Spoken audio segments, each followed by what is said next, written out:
every day there's a change of view, a change of statements. Some days it's threats. Other days it's a statement about my best friend, Vladimir. Basically, this is not tactics. This is incompetence and inconsistency. The president is unable to form a coherent idea of what's happening.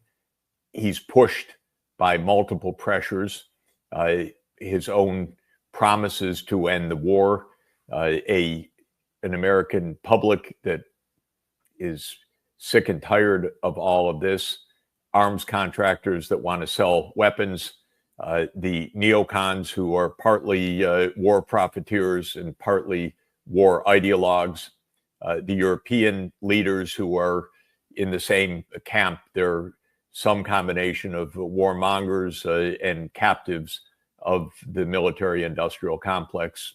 So Trump does not have the capacity to find a way out of this. This is an administration that is failing on many fronts, including the challenge of making peace.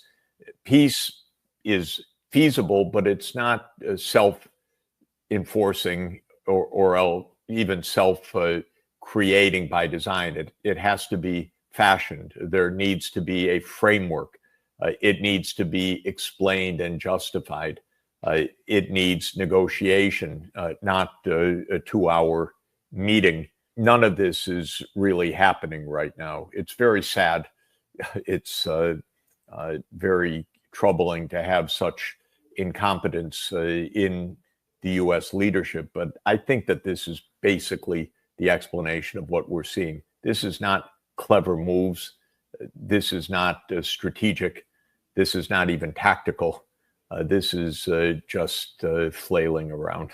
I'm not enough of a military expert to know the full ramifications of this weapon system, but this seems to me to be definitely a prolongation of war. We're also in a context where Ukraine is ruled by a small gang that also is enormously corrupt, operates by martial law, and like in the United States, has no relationship to the needs of the Ukrainian people or to public opinion in Ukraine, which overwhelmingly wants this war to stop. Basically, it's almost as if we're just in the hands of gangsters in the US, Europe, and Ukraine. Nobody really wants the war to stop, other than, I would say, Russia, frankly. Russia wants it to stop on terms that it has laid out, which is neutrality of Ukraine first and foremost, and the territorial concessions after 11 years of war since the Maidan coup, which the U.S. backed in February 2014. Those are actually pretty sensible terms for ending this war, protecting Ukraine's sovereignty and safety over the rest of Ukraine, which is 80% of Ukraine. And this should be the basis for finding an agreement.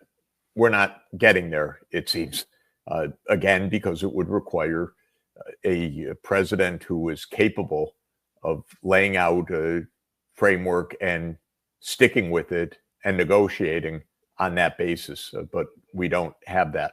So it looks like more fighting, more escalation, more destruction. We know that Russia launched tremendous missile and drone attacks against Kiev in the last 2 or 3 days. A lot more of that will happen. And all of this is also a tripwire to further escalation and the, I would say, ever-present risk of this hurtling into a nuclear war. That has been true all along. There does not seem to be any will to pull back from this. As incompetent as the U.S. leadership is, I would absolutely put Starmer, Merz, and Macron in the same level of grotesque incompetence. I don't think any of them reflects the interests of their country, the security of Europe, or a reality of this situation. I think the main problem is that there is no dialogue between Europe and Russia. Zero. The Russians say important things. They talk about, of course, NATO, their borders, US missile systems, threats to their security. And the European answer is Putin is a monster. He's a relentless expansionist. He's out to invade the rest of Europe. He must be stopped. This is not what the Russians are saying. And the European response, to my mind, is either deafness or recklessness. I don't know which. Some European leaders have said things in private to me that are different from what they say in public, in which case the conclusion is it's recklessness, that they're gambling more war for whatever reason, even though they know that what they're saying is not true. Some just of these leaders just strike me as fools. Starmer, for example. Merz strikes me as an unrelenting warmonger. Not a word of peaceful solution comes out of his mouth ever. And what's amazing is Germany has a responsibility for peace. Not only is it the biggest economy in Europe, it is the country that invaded the Soviet Union in World War II, ended up causing 27 million deaths, divided Europe for decades afterwards, reunified on the basis of an explicit commitment that NATO would not enlarge, was guarantor of the Minsk II agreement that even Germany's former Chancellor Angela Merkel said she did not enforce, she did not take seriously. I'm not sure I believe her about her attitude back when it was supposed to be in place, but she failed, Germany failed, and all we hear from Merz is no iota of recognition of any of this, but rather that Europe must prepare for war.